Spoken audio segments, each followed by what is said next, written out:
All across the country, we witnessed protests, No King's protests, groups of people coming out to call out the Trump administration and policies they feel are dangerous for American life. A big part of this centered around immigration policies enacted by the Trump administration that has resulted in multiple ICE raids.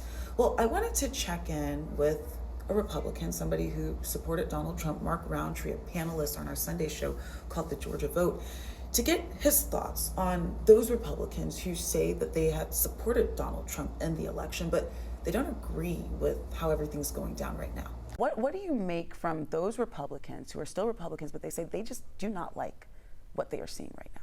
Well, this is not an issue that is a partisan issue in the first place. There are a lot of Democrats that also support enforcing immigration law.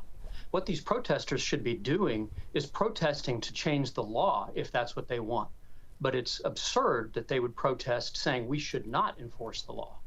And so I haven't heard Jeff Duncan's, former Lieutenant Governor Duncan's comments directly on this topic. He, of course, endorsed Kamala Harris, and from a Republican point of view, certainly disgraced himself in doing so.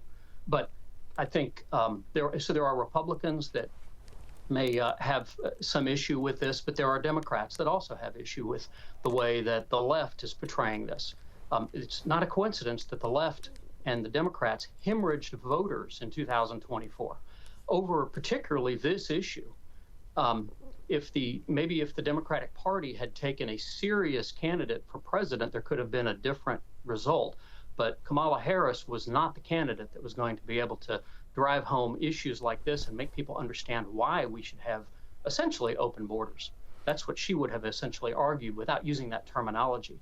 But most people, including most legal immigrants, supported President Trump and the concept of enforcing our borders, getting criminal illegal immigrants out of the country. And it is going to make some people mad. There's no question about it.